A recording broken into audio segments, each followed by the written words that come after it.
নমস্কার, হেলথ লাইনের অনুষ্ঠানে আপনাদের সকলকে স্বাগত। আজ আপনাদের সঙ্গে রয়েছি আমি অভিনন্দা।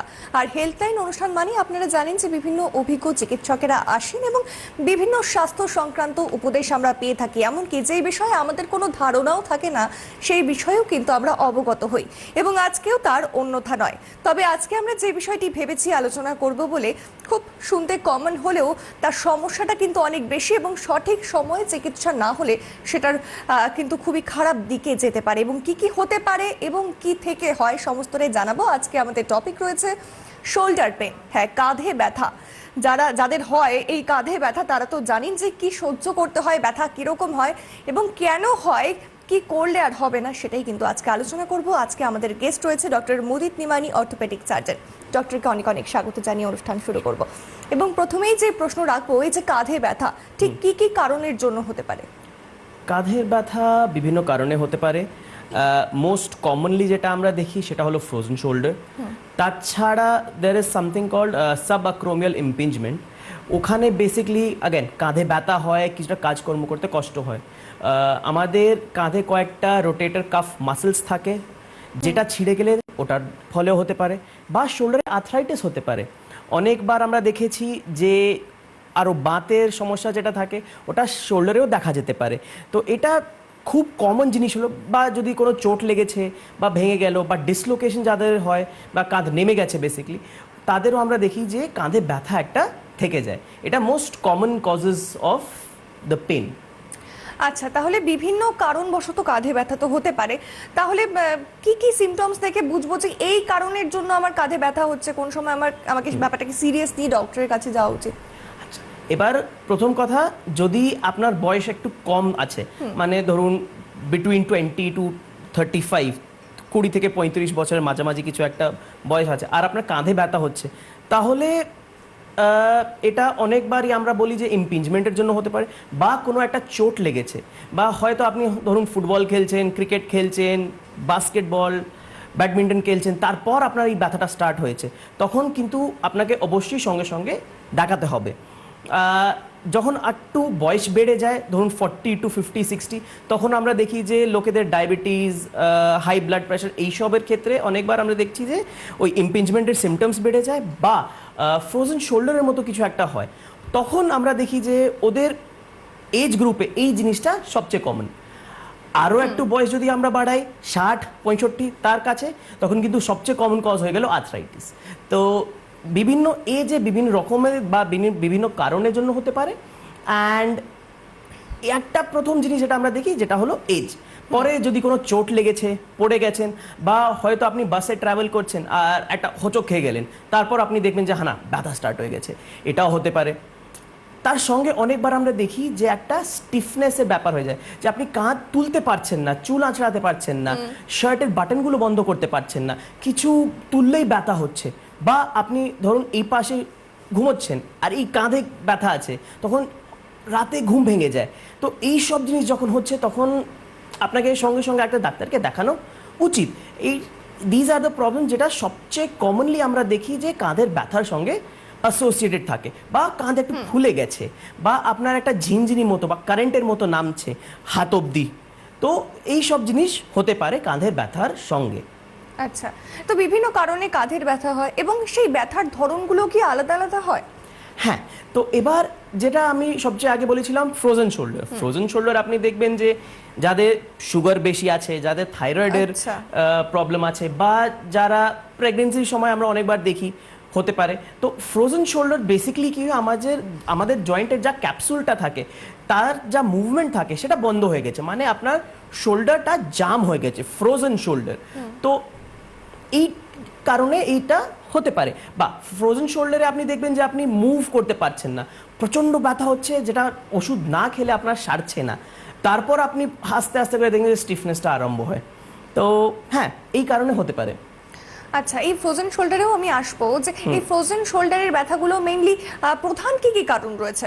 হ্যাঁ, সো এবার হ্যাঁ, যেরকম আমি বললাম ফ্রোজেন শোল্ডার, তাছাড়া যেরকম বলেছিলাম যে ইম্পিঞ্জমেন্ট যেটা হয়, সেটা আমাদের কাঁধে কয়েকটা পেশা থাকে বা মাসল থাকে, যাদেরকে আমরা রোটেটর কাফ বলি, ঠিক আছে? অ্যান্ড তার উপরে একটা বোন আছে, মানে একটা ছোট জায়গা যেখান থেকে এই মাসেলগুলো বেরোয়। এবার ওই জায়গাটা যখন কমে যায় তখন ওই মাসলটা হাড়ের সঙ্গে ঘষা খায়, ওর জন্য পেন হয়। আর্থরাইটিস তো ডিজেনারেটিভ কন্ডিশন হলো, বয়সের সঙ্গে হতেই পারে, তো এইসব কারণে হয়। আর মোস্টলি এটাই আমাদেরকে খেয়াল রাখতে হবে একটু। যেমন অনেক সময় হয় কি এক পাশে মাথা দিয়ে ঘুমোলে পরে কাঁধে ব্যথা হয়, তো সেটা সেই ব্যথা একরকম, বিভিন্ন ধরনের কারণগুলোর ব্যথা তো ডিফারেন্ট ডিফারেন্ট রয়েছে। সেক্ষেত্রে কোন কোন ধরনের ব্যথাগুলোকে আমরা সিরিয়াসলি নিতে পারি বা নেওয়া উচিত? আচ্ছা, যে কটা আমি সিমটমস বললাম সব কটা কিন্তু আলাদা আলাদা আলাদা ডিজিজের সঙ্গে রিলেটেড আছে। তো এভরিথিং হ্যাজ অ্যান ইম্পর্টেন্স। যদি আপনার কাঁধে ব্যথা আছে তাহলে আর এটা ধরুন 1 সপ্তাহ বা 10 দিনে সারছে না, তখন আপনাকে কিন্তু ডাক্তারকে দেখাতে হবে, কারণ everything has its own importance. And প্রত্যেক কটা একটা সিমটম একটা অন্য রোগের দিকে মানে ইন্ডিকেট করে। আর এবার যদি আপনার স্টিফনেস চলে আসছে কিন্তু তখন আপনি বেশিক্ষণ দাঁড়াবেন না, কারণ যদি স্টিফনেস চলে আসে, একটা জিনিস ধরুন যে আমাদের কাঁধ, এটা আমাদের পুরো বডির সব থেকে বেশি মোবাইল জয়েন্ট, এটা যদি স্টিফ হয়ে যায় তাহলে আমাদের কাজ করাটা খুবই কমে যাবে, যা কাজ করি সেটা ভালো করে করতে পারবো না, ঘুমোতে পারবো না। তো এই সব সিমটমস যদি চলে আসে, ইট ইজ বেটার দ্যাট আপনি একটা ডাক্তারকে বা যে কোনো একজন শোল্ডার স্পেশালিস্ট বা স্পোর্টস ইঞ্জুরি স্পেশালিস্টকে দেখাবেন। আচ্ছা, ঘাড়ের ব্যথা এবং কাঁধের ব্যথা এই দুটোর মধ্যে পার্থক্য কি, ডিফারেন্স কি রয়েছে? আচ্ছা, তো ঘাড়ে ব্যথা যেটা হয় সেটা বেসিক্যালি স্পন্ডিলোসিসের জন্য হয়। আর স্পন্ডিলোসিসের যা ব্যথা হয় সেটা অনেকবার নিচে হাতের দিকে নামে। অনেকবার আপনি দেখবেন যে আপনার ডিরেক্টলি ঘাড়ে ব্যথা হচ্ছে না, কিন্তু একটু পেছনে এই দিকে এক জায়গায় ব্যথা হচ্ছে আর সেটা নামছে। তো এটা তফাৎ জানা খুবই জরুরি, কারণ যদি আমরা ঠিক তফাৎ না জানি চিকিৎসা ভুল হয়ে যেতে পারে আর আপনার ব্যথাটা সারবে না। তো যদি স্পন্ডিলোসিস থাকে তো তার ফিজিওথেরাপি আলাদা, তার ওষুধ আলাদা, তার ম্যানেজমেন্ট টোটালি আলাদা। আর যদি কাঁধে ব্যথা থাকে তাহলে আবার ম্যানেজমেন্টটা পুরোটাই আলাদা হয়ে যায়, ফিজিওথেরাপি অনেকটাই ডিফারেন্ট। তো যদি আমরা ভুল ডায়াগনোসিস করে ভুল চিকিৎসা করে দিই তাহলে ওই ব্যথাটা খুব একটা সারবে না। তো এই তার তফাৎ আমাদেরকে জানা খুব জরুরি। আচ্ছা, ঘাড়ের ব্যথার থেকে কাঁধের ব্যথা বা কাঁধের ব্যথা থেকে ঘাড়ের ব্যথা কি হতে পারে? হতে পারে, কারণ দুটোই জয়েন্টস লিঙ্কড আছে। তো এবার যদি আপনার কাঁধে ব্যথা আছে, আপনি ওই জিনিসটাকে কম্পেনসেট করার চেষ্টা করবেন। তার ফলে কি হবে, আপনার ঘাড়ে বেশি লোড পড়ছে। যখন আপনার ঘাড়ে বেশি লোড পড়বে তখন আপনার আস্তে আস্তে আস্তে করে ঘাড়ে ব্যথা স্টার্ট হয়ে যাবে। বা এবার ধরুন আপনার ঘাড়ে ব্যথা আছে, আপনি খুব একটা মুভ করতে পারছেন না, তখন আপনি শোল্ডার থেকে কম্পেনসেট করবেন, তো ওই ঘাড়ের ব্যথাটা আস্তে আস্তে করে নেমে আপনার কাঁধেও আসতে পারে। তো এটা আমাদেরকে দেখতে হবে যে ট্রিটমেন্ট শুধু একটা করলে হয় না, একটা করলে অন্যটাও দেখতে হবে কেমন আছে, কি আছে, বেশি সিরিয়াস আছে না জাস্ট হালকা একটু ওষুধ দিলে কাজ হয়ে যাবে। And we have to find out কি এইটা কি কারণে হচ্ছে, শুধু একটা স্টিফনেস আছে বা কোনো একটা আন্ডারলাইং ডিজিজ আছে। আচ্ছা, কোমর ব্যথা থেকে কি ব্যথা ঘাড়ে বা কাঁধে যেতে পারে? না, ইট ইজ আনকমন, বাট যাদের কোমরে ব্যথা থাকে তাদের ইট ইজ হাইলি লাইকলি যে আপনার ঘাড়েও ব্যথা হবে, কারণ কোমরে ব্যথা হয় সেটাও স্পন্ডিলোসিসই হয়। যদি স্পন্ডিলোসিস আপনার স্পাইনে এক জায়গায় হচ্ছে তাহলে অন্য জায়গার চান্সেস অনেকটাই বেড়ে যায়। দুটো সঙ্গে হতে পারে কিন্তু দুটো ডিরেক্টলি লিঙ্কড নয়। আচ্ছা, অনেক সময় দেখা যায় আজকালকার দিনে বাচ্চাদের কাছে ব্যাগের বোঝাটা থাকে, প্রচুর বই খাতা থাকে, তো সেক্ষেত্রে সেই ব্যাপারটা পরবর্তীকালে হতে পারে, এই যে এখন কম থেকে যে বোঝাটা তারা নিচ্ছে সেটার জন্য কি পরবর্তীকালে কোনো হতে পারে? তো আর ব্যাগের বোঝাতে আমি সত্যি বলতে গেলে বেশি দেখি মোবাইল। তো বাচ্চারা মোবাইল চালায় সব সময় ঘাড় নিচু করে মোবাইল চালিয়ে বড় কারণ ওটা আরো কমন দেখছি আমি, যারা অফিস ওয়ার্ক করে পুরো টাইম ল্যাপটপে আছে তাদেরও ঘাড়ে সব সময় ঘাড় নিচু হয়ে থাকে। আর ব্যাগের সম্পর্কে এটা বলবো দ্যাট হ্যাঁ অবধি নেওয়া ভালো আছে, কিন্তু তার থেকে বেশি যদি আমরা দিয়ে দিই তাহলে কাঁধে অবশ্যই পরবর্তীকালে ব্যথা হতে পারে। আচ্ছা, তাহলে যারা অফিস ওয়ার্ক, যাদেরকে ল্যাপটপ দেখতেই হবে বা কিছু, তাদের ক্ষেত্রে কি করণীয়, মানে কি করে সেই ব্যথাটা যাতে না হয়, কি করা যেতে পারে? তো এবার আমরা অনেকবার অফিসে যখন যাচ্ছি তখন তো আমরা ওই ল্যাপটপ, কিছু একটা ডকুমেন্টস আর টিফিন এইসবের তো বোঝ কমাতে পারবো না। তো যে কোনো জয়েন্টের হেলথের জন্য সবচেয়ে ভালো হয় মুভমেন্ট, অফলোডিং অ্যান্ড মুভমেন্ট, মানে বেশি ভার না দিয়ে মুভমেন্ট করাটা। ভার সামান্য, খুব বেশি না, খুব বেশি দিলে আবার আর্থ্রাইটিসের চান্সেস বেড়ে যায়। সো অল্প একটু ভার, তার সঙ্গে মুভমেন্ট, যতটা আপনি মুভ করবেন জয়েন্ট হেলথ বাড়বে। এটা আমি সবাইকে বলি, যতদিন আপনি মুভ করছেন ততদিন আপনার জয়েন্ট হেলথ বা গাঁঠে গাঁঠে যে ব্যথা আছে বা জোড়গুলো আছে সেটা ভালো থাকবে। যেই আপনার মুভমেন্টটা বন্ধ হয়ে গেল, আপনার সিমটমস বেড়ে যাবে, আপনার স্টিফনেস বেড়ে যাবে, প্রবলেমস আরো বাড়বে।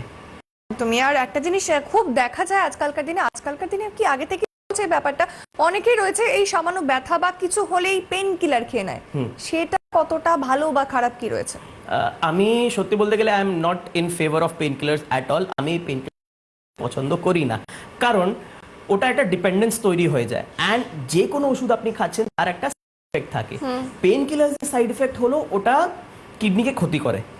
তো যদি আপনি একটা ডিপেন্ডেন্স তৈরি করে নিয়েছেন অ্যান্ড আস্তে আস্তে করে খুব বেশি খুন খাচ্ছেন, তাহলে আপনার কিডনির ক্ষতি হবে অ্যান্ড তার ফলে it creates a whole new problem. এবার যদি ঘাড়ে কোনো ব্যথা থাকে বা কাঁধে কোনো ব্যথা থাকে বা কোনো জোড়ে ব্যথা থাকে, সেটা আমরা অন্যভাবেও ট্রিট করতে পারি, ফিজিওথেরাপি দিয়ে ট্রিট করতে পারি, বা ওয়ার্স্ট কেস সিনারিও আমরা রিপ্লেসও করতে পারি। কিন্তু যদি আপনার কিডনি ক্ষতি হয়ে যায়, তখন কিন্তু kidney transplant is a huge and massive problem. তাই জন্য পেইন কিলার খেতে হয়, কিন্তু যতটা প্রয়োজন আছে ততটাই খাবেন। খুব বেশি খেলে কিন্তু প্রবলেম ক্রিয়েটস করে। একদমই তাই। অনেকেই যারা রয়েছেন দর্শকদের মধ্যে আমার মনে হয় অনেকেরই রয়েছে কাঁধে ব্যথা বা ঘাড়ের ব্যথা, যে কোনো ব্যথা হলেই তারা পেইন কিলার খেয়ে নেয়। কতটা ক্ষতিকর আশা করি বুঝতে পারলেন। এবারে একটা বিষয় জানতে চাইবো যে এই যে যেমনটা আপনি বলেন যে 7 দিনের বেশি যদি ব্যথা বাড়তে থাকে তাহলে সেই মুহূর্তে ডক্টরের কাছে যাওয়া উচিত, এবং সেই মুহূর্তে অনেকেই রয়েছে যেটা খুব একটা গুরুত্ব দেয় না, এবং যদি না দেখানো হয় পরবর্তীতে এই ঘাড়ের ব্যথার জন্য কি কি সিরিয়াস প্রবলেম আসতে পারে? আচ্ছা, এবার যদি ঘাড়ের ব্যথা কথা বলি আমি, তাহলে স্পন্ডিলোসিস বাড়তে পারে। আস্তে আস্তে করে আপনার যে ব্যথা আছে সেটা নার্ভে চাপা দিতে পারে, বা আপনার ঘাড়ে স্টিফনেস হয়ে যেতে পারে। যদি আপনি আপনার ঘাড়টা মুভ না করতে পারেন, তাহলে আপনি আপনার অনেকটাই লিমিটেশনস চলে আসবে। এবার যদি কাঁধে আসি, কাঁধেও একই জিনিস হয়, দ্যাট আমরা কম্পেনসেট করে দিই, কিন্তু যদি আপনি রাইট হ্যান্ডেড আছেন, আপনি দেখবেন যে আপনার ডান দিকেই বেশি ব্যথা হয়। যদি আপনি লেফট হ্যান্ডেড আছেন, আপনি দেখবেন যে বাঁ দিকেই বেশি ব্যথা হয়। তাহলে আপনি যেই হাত দিয়ে সবচেয়ে বেশি কাজ করেন সেটাই অনেকটা কমে যাবে, আপনি যে কাজটা করতে পারছেন সেটা কমে যাবে, জোর পাবেন না, মুভমেন্ট পাবেন না। একদম সিম্পল জিনিস বলতে গেলে, যখন স্টিফনেস চলে আসে, ছেলেদের ক্ষেত্রে ওরা শার্টের বাটন বন্ধ করতে ওদের প্রবলেম হয়, চুল আঁচড়াতে অসুবিধা হয়। মেয়েদের আরও বেশি প্রবলেম, লম্বা চুল আছে তো अगेन মোর প্রবলেম। সো একদম অ্যাক্টিভিটিস অফ ডেইলি লিভিং আপনার অনেকটাই হ্যাম্পার হয়ে যায়। আপনি পেছনে কোমরে হাতও দিতে পারবেন না। তারা ডক্টরের কাছে না গিয়ে ফিজিওথেরাপি করাচ্ছে, সেটা কি উচিত, নাকি ডক্টরের পরামর্শ নেওয়ার পর ফিজিওথেরাপি করা উচিত, বা ফিজিওথেরাপি হলে সেটা কতটা গুরুত্বপূর্ণ বা কার্যকর হবে? মোস্ট কেসেসে যদি চোট না লাগে বা একদম সিম্পল জিনিস আছে উইদাউট এনি ইনজুরি, তখন physiotherapy is a must. But এবার কি ধরনের এক্সারসাইজেস করতে হবে, কি করবেন না, সেটা আপনাকে একজন ফিজিওথেরাপিস্ট খুব ভালো করে বলতে পারবে না। ফিজিওথেরাপিস্ট জরুরি, কিন্তু একটা ডক্টরের পরামর্শ নেওয়ার পর। তাহলে একবার ডাক্তারকে দেখিয়ে দেবেন, উনি আপনাকে বলে দিতে পারবেন কি ওষুধ লাগবে কি লাগবে না, তার সঙ্গে কি কি এক্সারসাইজেস লাগবে, তার সঙ্গে আর কোনো আল্ট্রাসাউন্ড থেরাপি বা টেন্স বা সেরকম কোনো এক ধরনের একটা ট্রিটমেন্ট বা প্রসিজার লাগবে কি লাগবে না। তো ওই জিনিসটা আপনাদের জন্য জানা উচিত আছে, অ্যান্ড ওই জিনিসটা আপনাকে শুধু একজন ডাক্তারই বলতে পারবেন। আচ্ছা, মানে নিজে থেকে ফিজিওথেরাপি না করিয়ে ডক্টরের পরামর্শ নিয়ে করানোটা উচিত বলে মনে করছেন আপনি? আচ্ছা, আরেকটা বিষয় যে এতগুলো পেন, মানে বিভিন্ন ডিফারেন্ট টাইপের পেন রয়েছে কাঁধে ব্যথার জন্য, সেক্ষেত্রে ক্লিনিক্যাল টেস্ট কি কি রয়েছে, যে কি কারণ, পার্টিকুলার রিজনটাকে বোঝার জন্য কি কি টেস্ট রয়েছে? তো আমরা অনেক কটা টেস্ট করি। বেসিক্যালি যা টেস্টগুলো আমরা করি সেটা দেখি যে সবচেয়ে আগে আমরা দেখি যে কোনো ইনস্টেবিলিটি আছে কিনা, মানে আপনাদের কাঁধ কি নিজের জায়গা থেকে বেরিয়ে আসে, ওটা কি আনস্টেবল আছে, টেন্ডেন্সি আছে কিনা। যে কটা টেস্ট আমরা শোল্ডারের জন্য করি সব কটা কিন্তু প্রোভোকেটিভ টেস্ট, মানে ওই টেস্ট করতে গেলে ব্যথা হয়।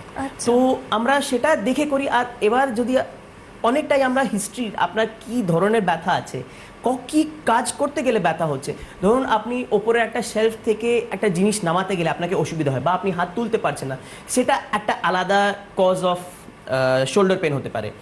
বা আপনি চুল আঁচড়াতে পারছেন না, সেটা একটা টোটালি আলাদা ডিফারেন্ট ডিজিজের জন্য হতে পারে। বা আপনার পুরোটাই স্টিফ হয়ে যাচ্ছে, বাইরের দিকে হাত নিয়ে যেতে পারছেন না, তখন ওটা আপনি দেখবেন যে ওটা ফ্রোজেন শোল্ডারের জন্য হতে পারে। বাট সবকটা টেস্ট যদি আমি করে দিই তাহলে তো আপনার প্রচুর ব্যথা হবে, আমি বললেন যে না ডাক্তারবাবু ভালো নয়। তো আমরা সিলেক্টিভ টেস্ট করি, দুটো তিনটে টেস্ট করলাম, কিন্তু আপনা থেকে আগে আমাদেরকে জানতে হয় কি আপনার কি আসল প্রবলেম হচ্ছে, কি কাজ করতে গেলে প্রবলেম হচ্ছে, তারপর আমরা দুটো বা তিনটে টেস্ট করি, ওটা দেখে তারপর আমরা ডায়াগনোসিস করি। অনেকবার কিন্তু আমাদেরকে এক্স রে, সিটি স্ক্যান বা এমআরআই লাগতে পারে। এমআরআই আমাদের যা শোল্ডার আছে বা যা কাঁধ আছে তার পেশাগুলোকে সবচেয়ে ভালো করে দেখায়, পুরো জয়েন্ট বা জোড়কে খুব ভালো করে দেখায়।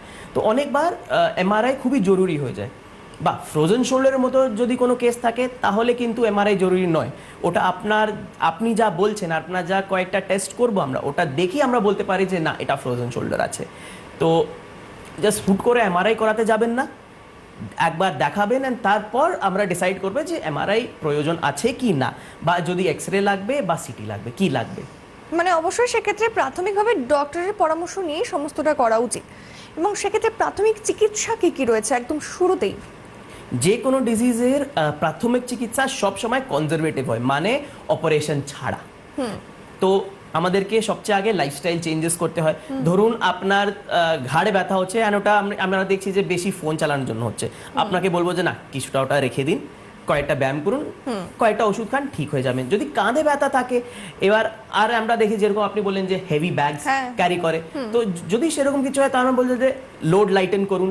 বা যদি আমরা দেখি যে আপনি ওপরে যদি কিছু জিনিস তুলছেন বা ভারী লোড তোলার আপনার কাজ আছে, আপনাকে কিছুদিন আমরা রেস্ট করতে বলবো, তার সঙ্গে আপনাকে গরম শেক বা ঠান্ডা শেক সেরকম একটা দিতে বলবো। কিছুদিন রেস্ট হয়ে যাওয়ার পর আপনার কিন্তু ফিজিওথেরাপি স্টার্ট হয়। আর তার সঙ্গে, কারণ যখন আপনার ফিজিওথেরাপি হবে তখন আপনার কিছুটা ব্যথা হয়, তো ওই ব্যথাকে কভার করার জন্য আমরা কিছুদিন পেন কিলার্স দিই। আমি পার্সোনালি স্ট্রং পেন কিলার্স দিই না, আমি বলি যে যতটা কম দিতে পারেন ততটা ভালো। তার সঙ্গে হয়তো একটা জয়েন্টের সাপ্লিমেন্ট বা সেরকম কিছু একটা দিয়ে রাখি, অ্যান্ড সেটাই আমাদের প্রাথমিক চিকিৎসা হয়। অ্যান্ড এই প্রাথমিক চিকিৎসা কিন্তু 1 থেকে 6 মাস অবধি হতে পারে, ডিপেন্ডিং অন দ্য কন্ডিশন আর কতটা সিভিয়ার আছে। যদি ওটা দিয়ে ট্রিটমেন্ট না হয় তারপর আমরা এসকেলেট করতে পারি ট্রিটমেন্টকে। আচ্ছা, কোন কোন পর্যায়ে গিয়ে অপারেশন করাতেই হবে এরকম সিচুয়েশন আসে? এবার যদি আপনি একটা ইয়াং ইন্ডিভিজুয়াল আছে না, যেরকম বললাম বয়স আপনার 20 থেকে 40-এর মতো ধরুন, আর আপনার একটা রোটেটর কাফ টিয়ার হয়ে গেছে, মানে কাঁধের পেশা ছিঁড়ে গেছে, তখন আপনি কাজ করতে পারবেন না, and you are highly active individual, মানে আপনার কাজ খুব বেশি আছে, হাতের প্রয়োজন খুব বেশি আছে, এই সব ক্ষেত্রে জরুরি আছে। বা ধরুন আপনার শোল্ডার বারবার ডিসলোকেট হয়ে যাচ্ছে, ওই ক্ষেত্রে কিন্তু ওটাকে স্টেবিলাইজ করা জরুরি, তখন আমাদেরকে সার্জারি করতে হয়। আর্থ্রাইটিস বেশিরভাগে আমরা দেখি যে কিছুটা ফিজিওথেরাপি করলে আর ওইসব করলে, যদি একদম সিভিয়ার না হয়ে যায় আমরা জাস্ট ফিজিওথেরাপি থেকে কাজ চালাতে পারি। এবার ফ্রোজেন শোল্ডারের ক্ষেত্রে আসছি, কারণ that is the most common condition যেটা আমরা এখন দেখছি, ফ্রোজেন শোল্ডারে স্টিফনেস হয়। তো এবার যদি আপনার 6 মাসের মধ্যে বা 6 মাস বা 1 বছর, এটাকে আমরা 1 ইয়ার ডিজিজও বলি, সবচেয়ে আগে আপনার ব্যথা হয় 3 থেকে 4 মাস, তারপর আস্তে আস্তে করে ব্যথাটা কমে যায় কিন্তু স্টিফনেস চলে আসে। এই যে পিরিয়ড আছে 6 থেকে 8 মাসের পিরিয়ড, এটা সবচেয়ে জরুরি। যদি ওই সময় আমরা ভালো করে আপনার পেন ম্যানেজমেন্ট না হয় বা আপনার ফিজিওথেরাপি না হয়, তাহলে ওই স্টিফনেসটা চলে আসে। এটা আপনি দেখবেন যে 1 বছরের মধ্যে যা হওয়ার আছে হয়ে গেছে। যদি তখনও খুব বেশি স্টিফনেস আছে, আপনি নিজের কাজ করতে পারছেন না, তখন কিন্তু একটা সিম্পল ম্যানিপুলেশন করি, কিন্তু ওটা অ্যানেস্থেসিয়া দিয়ে করতে হয় কারণ ব্যথা হয়। সো ম্যানিপুলেশন আন্ডার অ্যানেস্থেসিয়া বা আর্থ্রোস্কোপি বা এই টেলিস্কোপ দিয়ে আমরা যে জায়গা আছে ওটাকে একটু ছাড়িয়ে দিই, সো দ্যাট আপনি মুভমেন্ট পেয়ে যান। বাট ফ্রোজেন শোল্ডারে এই জিনিসটা আমরা খুবই লেট, সবাই করতে পছন্দও করে না, অ্যান্ড খুব সিলেক্টেড কেসেসেই করতে হয়। তাহলে মোটামুটি কতদিন লাগে আবার সুস্থ হতে? যদি আমরা অপারেশন করি তো ডিফারেন্ট সার্জারিজে আমাদের যা রিহ্যাবিলিটেশন থাকে সেটা একটু আলাদা থাকে। সো অন অ্যান অ্যাভারেজ যদি আমি বলতে যাই তাহলে আপনার 4 থেকে 6 মাস কিন্তু ভালো বলে রিহ্যাবিলিটেশন করতেই হবে। আপনি নর্মাল কাজগুলো স্টার্ট করতে পারবেন ইন অ্যাবাউট 3 মান্থস, 3 মাসে আপনি আবার কাজ করতে পারবেন, কিন্তু ওই স্ট্রেংথটা আবার পাওয়ার জন্য আপনাকে 5 থেকে 6 মাস লাগে। অ্যান্ড 5 থেকে 6 মাস আপনাকে রেগুলার এক্সারসাইজেস করতে হয়, even if it is not physiotherapy, আপনাকে কিন্তু এক্সারসাইজেস করতেই হবে 6 মাস। আচ্ছা, খানিকক্ষণ আগে আমরা যেটা আলোচনা করছিলাম যে মেডিসিন, যেমনটা আপনি বললেন যে পেন কিলার, সাপ্লিমেন্টস, এই সমস্ত কিছু দিয়ে পাশাপাশি ফিজিওথেরাপি, ডক্টরের পরামর্শ নিই, সেক্ষেত্রে মোটামুটি সুস্থ হতে অতটা সিরিয়াস কেস না হলে কতটা সময় লাগতে পারে? যদি আমরা জাস্ট পেন কিলার্স অ্যান্ড তার সঙ্গে ফিজিওথেরাপি করছি, তখন আপনি ইমপ্রুভমেন্ট কিন্তু ওই 3 থেকে 4 সপ্তাহে আপনি আস্তে আস্তে করে ইমপ্রুভমেন্ট দেখতে পারবেন। তারপর ফুল রিকভারি হতে গেলে 3 মাস হয়েই যায়। যদি তা থেকে একটু বেশি থাকে তার থেকে বেশিও লাগতে পারে, কিন্তু এটা একটা অ্যাবসলিউট ক্রাইটেরিয়া নয়। কয়েকজন আগে রিকভার করে, কয়েকজনকে তার থেকে একটু বেশি সময় লাগতেও পারে।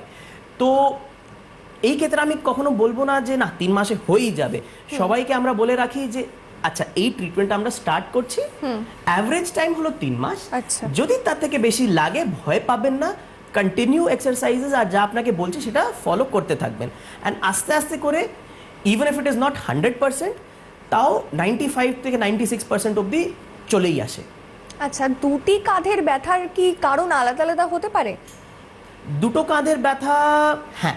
এবার কয়টা জিনিস আমরা দেখেছি, যাদের গল ব্লাডার স্টোনস হয় তাদের অনেকবার ওই যে পেন আছে সেটা ডান দিকের কাঁধে রেডিয়েট করে। আচ্ছা, তো আপনার যদি তার সঙ্গে পেট ব্যথা হচ্ছে, বমি ভাব আছে, গ্যাস হচ্ছে, আর তার সঙ্গে রাইট শোল্ডারে পেন হয়, হয়তো ওটা গল ব্লাডার স্টোনসের জন্য হতে পারে। আর লেফট কাঁধে যদি ব্যথা হয় সেটা কিন্তু হার্টের কোনো কন্ডিশনের জন্য হতে পারে।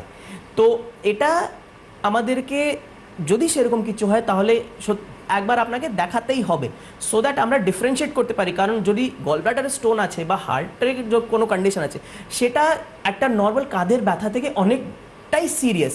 কাঁধের ব্যথার সঙ্গে আপনি হয়তো 7-8 দিন চলে যাবে, কিন্তু যদি হার্টে কোনো প্রবলেম থাকে ওটার লং টার্ম আউটকামস অ্যান্ড যা প্রবলেমস হতে পারে সেটা কিন্তু তার থেকে অনেকটাই বেশি। কি করে বুঝবো যে হ্যাঁ এই কারণে, মানে বা কাঁধে যদি ব্যথা হয় সেটা হার্টের সমস্যাটা একটা ইঙ্গিত তো হতে পারে, যেমনটা আপনি বললেন। সেক্ষেত্রে ব্যথার ধরনটা কিরকম হবে যে সময় মানুষজন বুঝতে পারে যে না এখন আমার ডক্টরের কাছে যাওয়া উচিত বা এটা সিরিয়াস হতে পারে? তো যখন আপনার হার্টের কারণে হচ্ছে তখন কয়েকটা জিনিস তার সঙ্গে হয়। আপনি শ্বাস নিতে পারছেন না, Okay. আপনার বুক ফুলে যাচ্ছে, ওই ব্যথা যেটা আসে সেটা বুকে থাকে, তারপর একটু ওপরের দিকে ঘাড়ের দিকে যায়, কাঁধে, আর তারপর লেফট আর্মে নামে। তো ওই ব্যথা হয়, একটা চাপার মতো ব্যথা হয়, কামড়ানোর মতো ব্যথা হয়, যেন কিছু একটা চেপে ধরে রেখেছে। তো সেই রকম একটা ব্যথা হয়, আপনি নিজেই বুঝতে পারেন না এটা একটা সামান্য কাঁধের ব্যথা নয়, এটা অন্য কিছু আছে। তো সেরকম যদি হয় অবশ্যই সঙ্গে সঙ্গে এমার্জেন্সি চলে যাবেন, বেশি ভেবে টাইম নষ্ট করবেন না। আচ্ছা, অনেক সময় দেখা যায় যারা জিম করে বেসিক্যালি কোনো ক্ষেত্রে কোনো এক্সারসাইজ বা কোনো কিছু ডাম্বেল তোলার ক্ষেত্রে খুব কাঁধে টান লাগলো, সেক্ষেত্রে খুব ব্যথাটা দিনের পর দিন বাড়ছে, সেক্ষেত্রে কি করণীয়? যদি আপনার যেরকম বললাম, যদি আপনার হেভি ওয়েট লিফটিংয়ের জন্য হয়েছে, তো অনেকবার কি হয়, আমরা সব সময় এক্সারসাইজ করার আগে আপনি দেখবেন ক্রিকেটাররা, ফুটবলাররা, ওরা আগে ওয়ার্ম আপ করে। তো আমাদেরকে সবকটা আমাদের জয়েন্টকে মুভ করা উচিত। তো এবার আপনি যদি ভালো করে ওয়ার্ম আপ করছেন না, তখন আপনার এই ব্যথাটা হওয়ার কয়েকটা চান্স থাকে, মানে বেড়েই যায়। তার সঙ্গে এই ব্যথা যেটা হতে পারে, এটা একটা পার্শিয়াল বা কমপ্লিট টিয়ার হতে পারে আপনার রোটেটর কাফ মাসেলসের জন্য। যদি সেরকম কিছু হয়েছে, আপনি জিমে গেছেন আর আপনার ওই একটা টান ধরেছে, ওই এক্সারসাইজটা যেটা করছেন তখন ছেড়ে দেবেন, ওটা আর করবেন না অ্যাটলিস্ট ফর দ্য ডে। তারপর একটা আইস প্যাক নিয়ে কিছুক্ষণ শেক করবেন। যদি ফুলে যাচ্ছে চিন্তা করবেন না, জাস্ট শেক করবেন, আরাম করবেন। আর ওই দিনে যেহেতু ব্যথা হয়েছে, একটা পেন কিলার আপনি খেতে পারেন।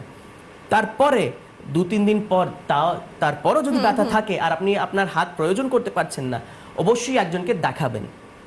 বেশ, অনেক সময় দেখা যায় যে পুরনো কোনো পড়ে গিয়ে ব্যথা পাওয়া, সেটা আবার রিপিট হচ্ছে অনেকটা টাইম পরে, সেক্ষেত্রে কি করণীয় বা কিছু? সেই সময় হয়তো ট্রিটমেন্ট হয়েছিল, সেই সময়ের জন্য ব্যথাটা কমলো, কিন্তু আবার কিছু মাস পর বা কিছু বছর পর সেই ব্যথাটা রিটার্ন করা, সেক্ষেত্রে কি করণীয়? আচ্ছা, এই যেটা আপনি প্রশ্ন করলেন, এটা কিন্তু one of the most common causes. আমাদের কাছে একজন পেশেন্ট আসে আর ও বলে যে ডাক্তারবাবু, আমি 1 বছর আগে বা 2 বছর আগে পড়ে গেছিলাম, কিছুটা চিকিৎসা হলো আর তারপর ঠিক হয়ে গেছে এখন, কিন্তু ওই ব্যথাটা আবার ফিরে এসছে, আর কয়েকদিন ধরে আমি কিছু কাজ করতে পারছি না, ঘুমোতে পারছি না। এই জিনিস যেটা আমি বলেছিলাম, সাবঅ্যাক্রোমিয়াল ইমপিঞ্জমেন্টের জন্য খুব বেশিরভাগে লোকেদের হয়। তো যেটা বললাম, ওই মাসেলগুলো যখন চোট লেগেছিল হয়তো কিছুটা ফুলে গেছিল বা হয়তো পার্শিয়াল একটা টিয়ার ছিল, তার কারণে ওই গ্যাপটা কমে গেছে, আর আপনি ভালো করে ওই জিনিসটা ওই কাজটা মুভ করতে পারছেন না। এবার যেহেতু আপনার আবার ব্যথা চলে এসছে, মানে কি হলো, আপনার ফিজিওথেরাপি আপনি ভালো করে করেননি, তার ফলে আপনাকে এখন আবার ওই ফিজিওথেরাপি স্টেজ 1 থেকে স্টার্ট করতে হবে। যা এক্সারসাইজ আমরা বলবো ওই এক্সারসাইজ আপনাকে ভালো করে করতে হবে। যদি প্রয়োজন হয়, যদি খুব বেশি ব্যথা হয়, তাহলে একটা পেন কিলার, না হলে খাবেন না। বরফ শেক বা গরম শেক যেটা আপনাকে আপনার ডাক্তারবাবু বলবেন সেটা আপনাকে মানতে হয়। অ্যান্ড তার সঙ্গে আমরা কয়েকটা ওই সাপ্লিমেন্ট দিই ফর দ্য জয়েন্ট, আচ্ছা। যেটা নিলে আপনার ওই হিলিংটা একটু তাড়াতাড়ি হয়ে যায়। কিন্তু সেটা বলে রাখলাম, তাও মুভমেন্ট সবচেয়ে জরুরি। যদি আপনি আপনার কাঁধের ব্যবহার না করেন তাহলে ওটা আরও স্টিফ হয়ে যাবে আর ওই ব্যথাটা সারবে না। তো ওই ক্ষেত্রে আপনাকে কয়েকটা এক্সারসাইজেস করতেই হবে। এবার কয়েকজন হয় যাদের এই জিনিসটা রেকারেন্ট হয়ে যায়, মানে হচ্ছে ঠিক হলো আবার হয়ে যাচ্ছে, আবার ঠিক হলো, বা ওটা থেকে গেছে 3 মাস হয়ে গেল, 4 মাস হয়ে গেল, ওদের ক্ষেত্রে আমরা কয়েকবার একটা ইনজেকশন দিই। ওই ইনজেকশন একটা লোকাল অ্যানেস্থেটিক হয়, ওটা দিয়ে ওই পেন কমানোর জন্যই আমরা দিচ্ছি। ওই পেন কমানোর জন্য একটা ইনজেকশন দিয়ে তারপর কিন্তু আবার আপনাকে ফিজিওথেরাপি করতে হবে, এক্সারসাইজ ছাড়া হবে না, কোনো অপশন নেই। আচ্ছা, তা আরেকটা বিষয় যেটা খুব শোনা যায় যে ক্যালসিয়ামের জন্য ব্যথা, তো সেই ঘাড়ে ব্যথার কারণ কি কোনোভাবে কখনো ক্যালসিয়ামের মানে কম বা ঘাটতির জন্য হয়েছে? আপনার শরীরে বিভিন্ন জায়গায় যদি ব্যথা হচ্ছে, ওটা অনেকবার অস্টিওপোরোসিসে হয়। অস্টিওপোরোসিস বেসিক্যালি হাড় মুড়মুড়ি রোগ, মানে আপনার হাড় খুবই উইক হয়ে গেছে। Okay. ওই কারণে আপনার সব জায়গায় যেখানে হাড় আছে ওখানে আপনার ব্যথা আসা স্টার্ট হয়ে গেছে। তো হাড়ের আমাদের মেজর কি বলবো কম্পোজিশন কি, এলিমেন্ট কি, ক্যালসিয়াম। তো ওই ক্ষেত্রে আমরা দেখি যে ক্যালসিয়াম অনেকটা কমে গেছে, তাই জন্য আপনার হাড় উইক হয়ে গেছে। আর ওই হাড় উইক হয়ে যাওয়ার জন্য আপনার গাঁঠে গাঁঠে ব্যথা হচ্ছে। ওটা কোমরে হতে পারে, ঘাড়ে হতে পারে, হাঁটুতে হতে পারে, হিপসে আচ্ছা, হতে পারে, বা কাঁধেও হতে পারে। একদমই তাই। আশা করি আজকের এপিসোড থেকে আপনাদের কাছে এই বিষয়টি তো ক্লিয়ার হয়ে গেল যে আমাদের কি কি ভুল অভ্যেসের কারণে আমাদের এই কাঁধে ব্যথা বা যাবতীয় এই ঘাড়ে ব্যথা বা কাঁধে ব্যথা হতে পারে এবং কি কি বিষয়গুলো আমাদেরকে এড়িয়ে চলা উচিত। তো আজকের মতো এই পর্যন্তই। আপনাদের সকলকে ধন্যবাদ ডক্টরকে।